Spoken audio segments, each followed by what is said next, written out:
Olá, estudantes, retornando para mais uma videoaula. E na aula de hoje, nós iremos dar continuidade ao estudo do problema inverso.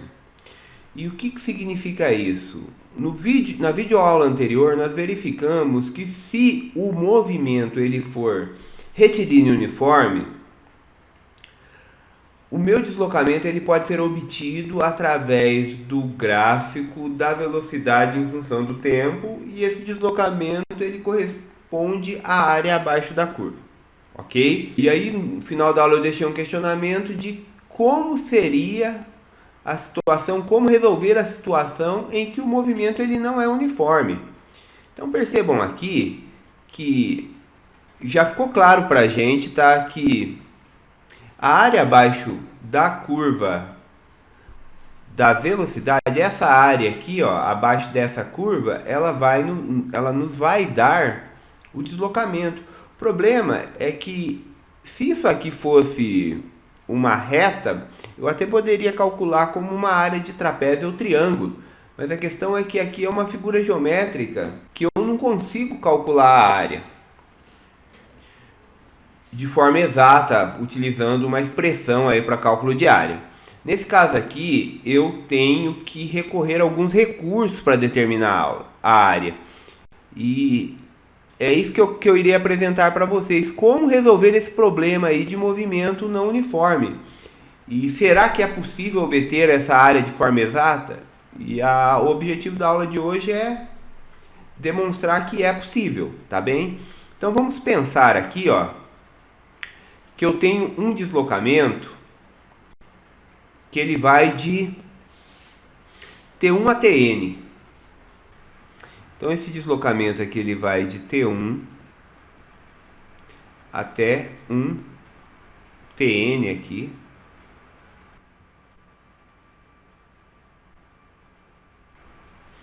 Então, como seria uma forma de calcular essa área de maneira aproximada? Então, o que nós poderíamos fazer é o seguinte, ó, considerar a velocidade aqui, ó, para esse tempo T1, e a partir dessa velocidade aqui definir o intervalo ΔT. Ó, eu vou definir o intervalo ΔT aqui que ele corresponde a 3 quadradinhos, tá? Então só que aqui eu vou fazer em vermelho. Então o que nós temos aqui, ó? Eu vou ter este intervalo ΔT aqui que eu vou chamar de T2. Eu vou ter este intervalo ΔT aqui que eu vou chamar de T3. Eu vou ter mais um intervalinho ΔT aqui que eu vou chamar de T4. Então o que nós temos aqui, ó? Então eu vou ter este V de T1 que vai corresponder a este retângulo aqui, ó. E aí eu vou ter este V de T2 que vai corresponder a este retângulo aqui. E aí eu vou ter esse V de T3 aqui, ó, que vai corresponder a este retângulo aqui. Então, só representando aqui V de T2 e V de T3. Ok, pessoal? Então, percebam que essa é uma forma de cálculo grosseiro da área. Por quê? Porque ó, eu não estou levando em consideração estes elementos de área aqui. Então, uma forma de calcular grosseiramente a área é isso aqui. Δx de T1 até T2, ele é igual a V de T1 que multiplica T2 menos T1. Isso aqui corresponde ao meu ΔT. E o que é importante vocês perceberem é que todos esses ΔTs aqui, eles são iguais. Eles têm o mesmo comprimento. Esse aqui é o meu ΔT. Ok? Então, para calcular o meu deslocamento de T2 o meu deslocamento de T2 até T3, ele vai ser V de T2, que multiplica ΔT, e assim por diante. O meu deslocamento ΔX de T3 até T4, ele vai ser V de T3 ΔT, e assim por diante. Então, somando todos esses deslocamentos, eu consigo determinar com uma precisão não tão boa a área abaixo dessa curva e, consequentemente, calcular o deslocamento aproximado. Mas o fato é que eu posso melhorar esse cálculo. Então, como que eu posso melhorar esse cálculo aqui? Vamos diminuir o meu intervalo ΔT pela metade. Então, pela metade aqui, eu vou estar inserindo, ou seja, dobrando, né? Vou estar dobrando a quantidade de áreas que eu estou a quantidade de retângulos que eu estarei somando. Então, percebam que eu já fiz isso aqui metade também, e aqui, metade também. Então, percebam aqui o que acontece. Vejam que esta área aqui que não era computada, ela passa a ser computada. O mesmo acontece aqui. E o mesmo acontece aqui.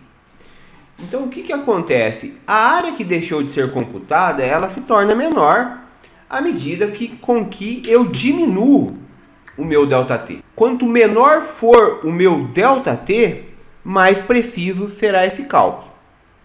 Então agora eu irei fazer uma representação matemática para simplificar a escrita do cálculo desse deslocamento aproximado.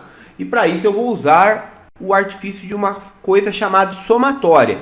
Então, ao invés de eu escrever esses intervalos, esses deslocamentos entre T1 e T2, T2 e T3, T3 e T4, desta forma aqui, eu vou escrever eles agrupados em uma somatória. E é isso que eu irei fazer aqui logo abaixo.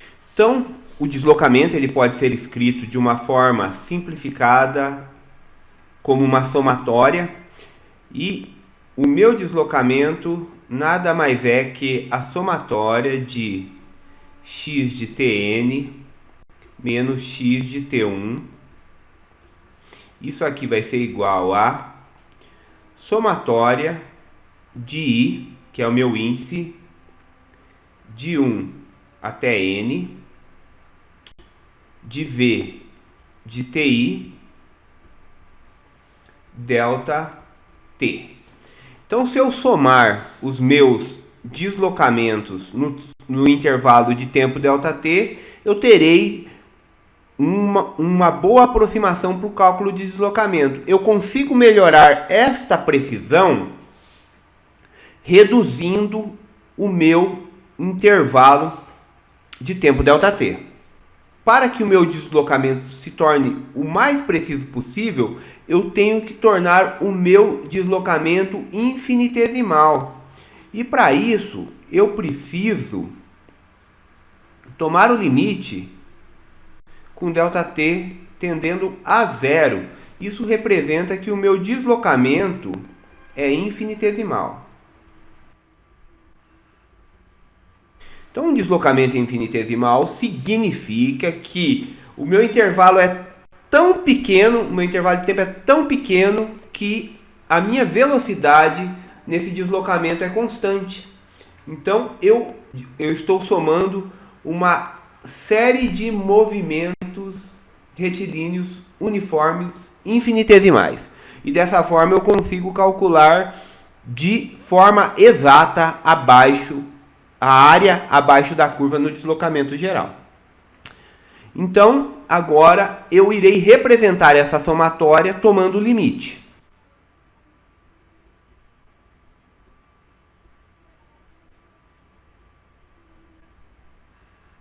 Então, pessoal, aqui eu chego numa parte muito importante do cálculo diferencial. O que eu estou fazendo? Eu estou somando os deslocamentos infinitesimais no limite em que ΔT tende a zero. E o que significa isso? Se o meu deslocamento não é infinitesimal, eu estou somando um conjunto discreto de deslocamentos. Por outro lado, quando eu faço o meu limite de ΔT tender a zero, os meus deslocamentos que eram discretos passam a ser contínuos. E eu vou mostrar isso para vocês, tá? Aqui. Então percebam o que eu fiz aqui, né? Então quando eu diminuí o meu intervalo de tempo pela metade, dobrou-se o número de retângulo. Então, à medida que eu diminuo o meu ΔT, o número de retângulos aumenta. De modo que no limite com que ΔT tende a zero, eu terei infinitos deslocamentos infinitesimais. Então eu passo do limite discreto para o limite contínuo. E o que significa? Somatória é algo que eu escrevo a soma de elementos discretos, mas quando eu tomo o limite com ΔT tendendo a zero, eu passo a ter um conjunto infinito de retângulos. E isso não pode ser representado como uma somatória. Esta representação aqui é a definição de integral. Então, a forma de representar essa integral ela pode ser feita da seguinte maneira. O limite com ΔT tendendo a zero da somatória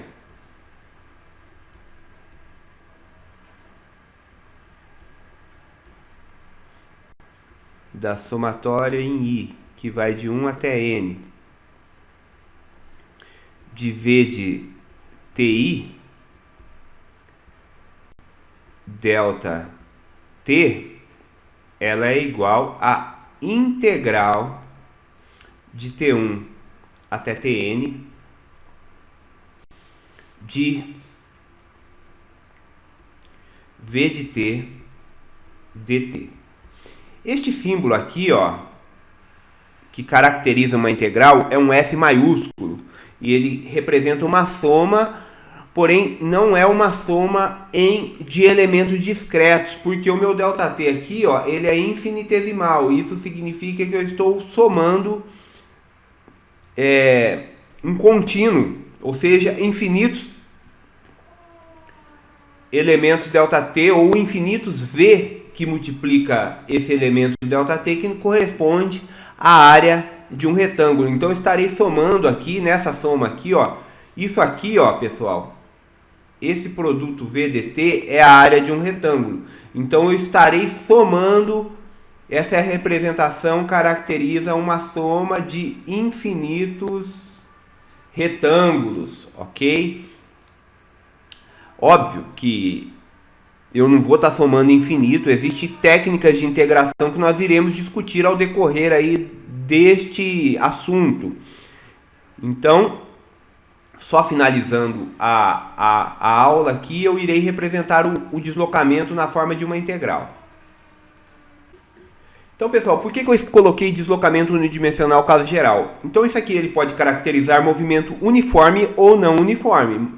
Mas independente de ser uniforme ou não uniforme, ou ser uniformemente variado, o deslocamento ele pode ser calculado em todos os casos da seguinte forma. Então, ó, x de TF menos o x de TI, ele é igual a integral de TI até TF de V de T dt, ok?